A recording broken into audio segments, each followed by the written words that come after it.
The American war of independence. तो आज हम वीडियो में समझेंगे अमेरिकन वॉर ऑफ इंडिपेंडेंस को और उसकी हिस्ट्री को भी समझेंगे। So let's start the video. तो बात है 14th सेंचुरी की। उस टाइम पर क्रिस्टोफर कोलंबस नाम का एक स्पेनिश एक्सप्लोरर था जो कि अपने वॉयज पर निकला था स्पेन से भारत के लिए। जी हाँ, क्रिस्टोफर कोलंबस भारत को ढूंढ रहा था, पर उसने गलती से अमेरिकन कॉन्टिनेंट को खोज दिया था। उस टाइम तक भारत तक पहुंचने का समुद्री रास्ता किसी ने ढूंढा नहीं था और उस टाइम पर ही यूरोपियन एम्पायर में होड़ लगी थी नए नए लैंड को ढूंढने के लिए, जिसमें आपने नाम सुना होगा क्रिस्टोफर कोलंबस का, साथ ही में वास्को दी गामा का, जिसने एक्चुअल रास्ता ढूंढा इंडिया तक का यूरोप से। इस पर फिर किसी वीडियो में बात करेंगे कि क्यों 14th सेंचुरी में ही यूरोपियन एम्पायर्स पागल हुए थे न्यू लैंड्स ढूंढने के लिए। इसका रीज़न काफ़ी इंटरेस्टिंग है। Now coming back to Columbus. तो कोलंबस अपने वॉयज के बाद इन आइलैंड्स से पहुंच गया था, जिन्हें आप मैप में देख सकते हैं। ये आइलैंड्स लोकेटेड है नॉर्थर्न अमेरिका और सदर्न अमेरिका के बीच में।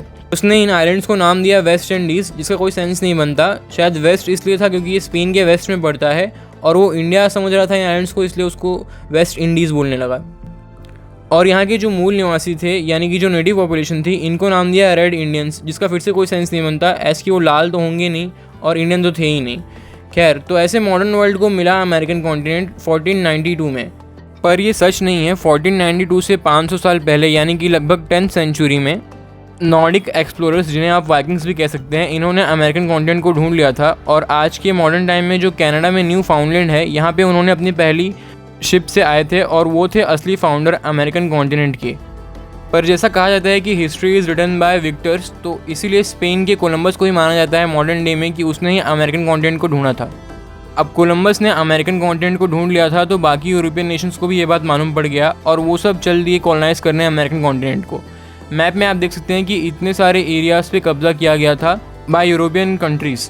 यूके थोड़ा लेट आया पर उसको काफ़ी स्ट्रेटेजिक लोकेशन मिल गया था। आप देख सकते हैं मैप में, यहाँ पे 13 कॉलोनीज यूके ने अपनी एस्टैब्लिश की थी। किसे पता था कि आगे चल के मॉडर्न वर्ल्ड में ये 13 कॉलोनीज ही वर्ल्ड की सुपर पावर कंट्री बनेंगी और साथ में 3rd लार्जेस्ट कंट्री बनेंगी बाय एरिया वर्ल्ड की। तो अब कॉलोनाइज करने के बाद में यूरोपियन कंट्रीज़ ने अपने लोगों को यहाँ पे सेटल करना स्टार्ट किया और अमेरिकन कॉन्टिनेंट में यूरोपियन एथनिसिटी के लोग नेटिव अमेरिकन से भी ज़्यादा होते जा रहे थे। जो नेटिव पॉपुलेशन थी अमेरिकन कॉन्टिनेंट की, वो धीरे धीरे मर रही थी। रीज़न ये था यूरोपियन सेटलर्स के साथ आई नई नई बीमारियाँ। जी, मैं ग्रीड की बात नहीं कर रहा हूँ, मैं बात कर रहा हूँ स्मॉल पॉक्स जैसी बीमारियाँ, जिनसे ये यूरोप के लोग इम्यून थे। देखिए, जो ये कॉन्टिनेंट था ये वर्ल्ड से अनटच था काफ़ी ज़्यादा टाइम तक, और इसके पहले ही स्मॉल पॉक्स और बहुत सारी ऐसी बीमारियाँ आ गई थी वर्ल्ड में, और यूरोप के लोगों का इम्यून सिस्टम इन बीमारियों से इम्यून हो चुका था। पर जब ये पहुँचे अमेरिका तो वहाँ के लोगों ने इन बीमारियों को कभी ना देखा था, ना उनके इम्यूनिटी सिस्टम के पास इतनी पावर थी इनसे लड़ने के लिए, जिसका रीज़न ये बना कि बहुत ही मास लेवल पे लोग मरे इन बीमारियों से और पूरा अमेरिकन कॉन्टिनेंट इन यूरोपियन सेटलर से भर गया था। तो अब हमने बात कर ली है हिस्ट्री की। अब बात करते हैं कि कैसे ये यूके की 13 कॉलोनीज़ ने अपना इंडिपेंडेंस लिया और मॉडर्न अमेरिका बने। ये सारे कॉलोनीज़ का एडमिनिस्ट्रेशन डायरेक्ट यूके क्राउन के अंडर आता था, वही इन सबको कंट्रोल कर रहे थे। और इन लोगों के पास कुछ खास रिप्रेजेंटेशन नहीं था यूके के पार्लियामेंट में, जो किल्टर फॉर्म हुआ, और उसके पहले यूके का जो क्राउन था उसके पास भी। देखिए, जो लोग यूरोप से, स्पेशली यूके से अमेरिकन कॉन्टिनेंट पे आए थे, उनकी लाइफ यूके में कुछ खास अच्छी नहीं थी। और ये जो अमेरिकन कॉन्टिनेंट था ये न्यू लैंड था, तो यहाँ पे न्यू अपॉर्चुनिटीज़ भी थी। तो इनकी लाइफ इन कंपैरिजन यूके से अमेरिकन कॉन्टिनेंट पे बेटर थी, चाहे जैसी भी थी पर बेटर थी। अब बात करते हैं 17th सेंचुरी की। अब तक लगभग पूरा कॉन्टिनेंट एक्सप्लोर हो चुका था और जैसे मैंने आपको पहले बताया कि ये न्यू प्लेस था, तो यहाँ पे अबंडेंस में रिसोर्सेज थे, जिसकी वजह से यहाँ के लोगों पर अनइवन टैक्स लगा रहा था यूके का क्राउन, ताकि इन रिसोर्सेज को एक्सट्रैक्ट कर सके। इन यूके के और यूरोपियन सिटीजन्स को ही अपनी कॉलोनी में अब यूके सेकंड क्लास सिटीजन्स की तरह ट्रीट करने लगा था और इनका माइंड में धीरे धीरे गुस्सा भर रहा था यूके की गवर्नमेंट के खिलाफ। इस गुस्से को ट्रिगर करने वाला पॉइंट तब आया जब 1768 में अमेरिकन पार्लियामेंट में एक बिल आया जिसमें जो टी के ऊपर टैक्स है वो यूके इंक्रीज करने वाला था। और उस टाइम पर यूके के पार्लियामेंट में कोई था नहीं इन लोगों को रिप्रेजेंट करने के लिए, यानी कि अमेरिकन यूके सिटीजन्स को रिप्रेजेंट करने के लिए उस टाइम पर पार्लियामेंट में कोई था नहीं। और उस टैक्स रेट को लगाया गया टी के ऊपर।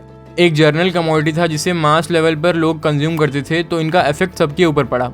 ना किसी से कंसल्ट करे इन यूके की कॉलोनीज पे यूके ने टैक्स लगा दिया, जिसके बाद ये फेमस स्लोगन दिया गया था, नो टैक्स विदाउट रिप्रेजेंटेशन। जिसके बाद यूके से इंडिपेंडेंस की बात तेज़ होने लगी और साथ ही में जो गुड्स का बॉयकॉट होने लगा यूके से लाए हुए गुड्स का, वो भी काफ़ी तेज़ हो गया। जिसमें फेमस इवेंट है 1773 का बॉस्टन टी पार्टी, जिसमें आप देख सकते हैं ये इमेज में कि कैसे टी के बॉक्सेस को उठा के लोग पानी में फेंक रहे हैं, ऐसे कि उन गुड्स को बॉयकॉट कर रहे हैं। तो पूरा अमेरिकन वॉर ऑफ इंडिपेंडेंस चला 8 साल 4 महीने तक, यानी कि 19 अप्रैल 1775 से लेकर 3 सितंबर 1783 तक। पर आप सोच रहे होंगे कि अमेरिका अपना इंडिपेंडेंस सेलिब्रेट करता है 1776 जुलाई में। जो प्रोटेस्टर्स थे उन्होंने 1776 के जुलाई में ही अपने इंडिपेंडेंस को मान लिया था, इसीलिए आज 1776 के जुलाई में ही यूएसए अपना इंडिपेंडेंस सेलिब्रेट करता है। जो बाकी टाइम था वो एक वॉयलेंट आर्म स्ट्रगल हुआ दो ग्रुप्स के बीच में, जिनमें से एक था जो चाहता था कि यूके अपना रूल करता रहे और दूसरा ग्रुप था जिसमें लोग चाहते थे कि यूके से इंडिपेंडेंस मिल जाए। ऑफ कोर्स इस ग्रुप को लीड कर रहे थे जॉर्ज वॉशिंगटन, जो कि लेटर यूएस के प्रेसिडेंट बने फर्स्ट, और उन्होंने 2 टर्म सर्व किया था। देखिए जो दूसरा ग्रुप था जो चाहता था कि यूके रूल करता रहे, उसे यूके ने ही प्लांट किया था इन कॉलोनीज़ के अंदर ताकि वो अपना एडमिनिस्ट्रेशन प्रॉपर तरीके से कर सके। इसे क्लियरली समझिए। देखिए यूके जो अपना है वो अपनी कॉलोनीज़ को रूल करने के लिए एक काफ़ी बेसिक टेक्निक यूज़ करता है। वो क्या करता है, जिस देश में भी जाएगा, जो कि उसने इंडिया में भी यूज़ किया था, वहाँ पे कुछ लैंडलॉर्ड्स को बैठा देगा जनरल पब्लिक के ऊपर। ये लैंडलॉर्ड्स जनरल पब्लिक को एक्सप्लॉइट करेंगे, उनसे टैक्स लेंगे और लेटर यूके गवर्नमेंट को जमा करते रहेंगे। सेम चीज़ यूके ने अपनी 13 कॉलोनीज़ में भी किया था जो कि यूएसए में थी। ये लॉर्ड्स क्या करते थे, ये जो कॉलोनीज़ के सिटीजन्स थे नॉर्मल, उनसे टैक्स जमा करते थे और लेटर यूके के क्राउन को सप्लाई करते थे वो टैक्स।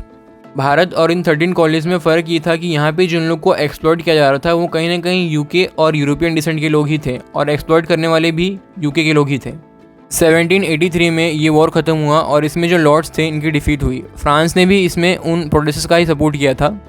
आप देख सकते हैं कि फ्रांस का भी काफ़ी बड़ा एम्पायर था अमेरिकन कॉन्टिनेंट पे, पर फ्रांस के ऊपर ये भारी पड़ गया ये सपोर्ट करना। एज की लेटर फ्रांस के अंपायर में यानी फ्रांस होम कंट्री में इसके खिलाफ प्रोटेस्ट होने लगे और मोनार्की हटा के वहाँ पर भी लेटर डेमोक्रेसी एस्टैब्लिश कर दी गई। इस पर फिर कभी बात करेंगे। पर डेथ्स की बात करें तो 8500 डेथ हुई थी यूके के साइड से और जो कॉलोनीज़ के प्रोटेस्टर्स थे उनके साइड से 6800 डेथ्स हुई थी, जिसके बाद 1783 में जाके यूके ने एक्सेप्ट कर लिया इंडिपेंडेंस इन कॉलोनीज़ का। आप सोच रहे होंगे कि नेटिव पॉपुलेशन का क्या हुआ। देखिए नेटिव पॉपुलेशन ख़त्म हो गए। आज के पूरे नॉर्थ अमेरिकन और साउथ अमेरिकन कॉन्टिनेंट पे जो नेटिव पॉपुलेशन है उनकी पॉपुलेशन बहुत ज़्यादा माइनर है। अगर मैं सिर्फ यूएसए की बात करूं तो वहाँ पर जो पॉपुलेशन है उसका majority of shares European descent के और स्लेव ट्रेड के थ्रू लाए हुए अफ्रीकन अमेरिकन का है। मेजॉरिटी से मेरा मतलब है 99.9% आज जो यूएसए की पॉपुलेशन है उसमें या तो यूरोपियन डिसेंट के लोग हैं या फिर अफ्रीकन अमेरिकन डिसेंट के लोग हैं और 0.1% पॉपुलेशन सिर्फ बची है नेटिव अमेरिकन्स की। सेम यही बात है साउथ अमेरिका, मैक्सिको और कनाडा की।